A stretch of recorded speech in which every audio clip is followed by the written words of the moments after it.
Indore crime branch के द्वारा लगातार फर्जी डिजिटल अरेस्ट मामले में खातों में रुपए ट्रांसफर के आधार पर कार्रवाई करती हुई नजर आती है और इसी के आधार पर फिर बैंक खातों को परसेंटेज के आधार पर उपलब्ध कराने वाले 2 लोगों को गिरफ्तार किया गया। इंदौर क्राइम ब्रांच के द्वारा 59 वर्षीय महिला ने शिकायत की थी कि अज्ञात गैंग के द्वारा उन्हें व्हाट्सएप वीडियो कॉलिंग के माध्यम से शासकीय विभाग का अधिकारी बताकर मनी लॉन्ड्रिंग केस में जेल जाने का डर बताते हुए 1,60,00,000 रुपए की ठगी की वारदात की गई। इस आधार पर पुलिस के द्वारा पिछले दिनों 4 लोगों को गिरफ्तार किया गया था। वहीं जिन बैंक खातों में रुपए ट्रांसफर किए गए थे उन्हीं के आधार पर आगे कार्रवाई करते हुए विवेक रंजन और अल्ताफ कुरैशी नामक 2 युवकों को गुजरात से गिरफ्तार किया, जिससे विभिन्न पहलुओं पर पूछताछ की जा रही है। बताया जा रहा है कि इन्हीं के माध्यम से बैंक खाते उपलब्ध कराए जाते थे, जिसमें साइबर ठगी के रुपए ट्रांसफर करने का कारोबार किया जा रहा था।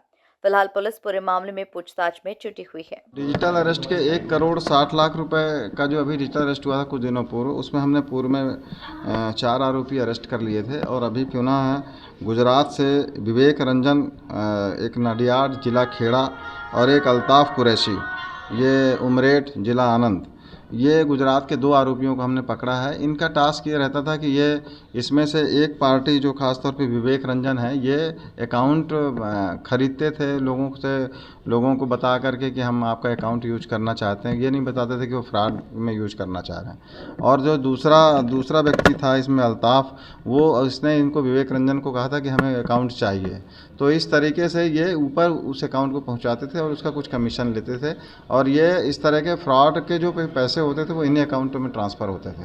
इसलिए ये बड़ी महत्वपूर्ण कड़ी जो हमको मिली है 1,60,00,000 रुपए वाले में। अब अल्ताफ किसको देता था ये हम इस संबंध में पूछताछ करेंगे आगे और इसमें और आगे जानकारी जुटाई जा रही है कि ये फ्रॉड का पैसा कहाँ जाता है। कितने दिनों की रिमांड मामले की जांच पड़ताल की जा रही है? जो पकड़े गए आरोपी उन्होंने कुछ जानकारी दी कि वो किस तरह के संपर्क में आए थे लोग? हाँ, ये पकड़े गए आरोपियों से ही ये जानकारी मिली है कि ये अकाउंट लेते थे और अकाउंट में बाकायदा ये 25,000 30,000 रुपये चार्ज करते थे और एक जैसे किसी ने एक अकाउंट दे दिया। अब इसमें 2 तरह के अकाउंट होता था, एक सेविंग्स अकाउंट था, करंट अकाउंट था। करंट अकाउंट को ये ज़्यादा कॉस्ट में देते थे, चूँकि करंट अकाउंट खुलना भी मुश्किल होता है। दूसरा, उसकी क्रेडिट डेबिट लिमिट भी काफ़ी अप होती है, 1 करोड़ से भी ऊपर होती है। आप एक दिन में उसमें कितने भी ट्रांजैक्शन कर सकते हैं। तो जो फ्रॉड करने वाले हैं उनको इसी तरह के अकाउंट की आवश्यकता होती है, इसलिए वो इस तरह के अकाउंट उनसे ले रहे थे। सर, जो पैसा इनके अकाउंट में आता था ये आगे किस तरह से ट्रांसफ़र करते थे? कुछ लिंक मिला कुछ?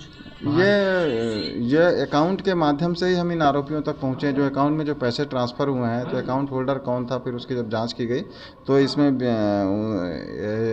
जो जिससे अकाउंट लिया गया था, जब उससे पूछताछ की गई तो तब मालूम पड़ा कि विवेक रंजन और अल्ताफ ये काम कर रहे हैं। ये विवेक रंजन और इनके अकाउंट में जो पैसा जाता था, फिर ये आगे किस तरह इसको ट्रांसफर? ये यथाशीघ्र जैसे ही ये पैसे इनके अकाउंट में आते थे, ये पैसे अपने ऊपर अन्य आरोपियों को ट्रांसफ़र कर देते थे। इसीलिए जब इसकी जांच पड़ताल होती तो उस समय तक ये अकाउंट सारे ब्लॉक होने के बावजूद भी उसमें पैसे नहीं बचते। सर, कहाँ कितने अकाउंटों में इन्हें ट्रांसफ़र करे विवेक रंजन ने?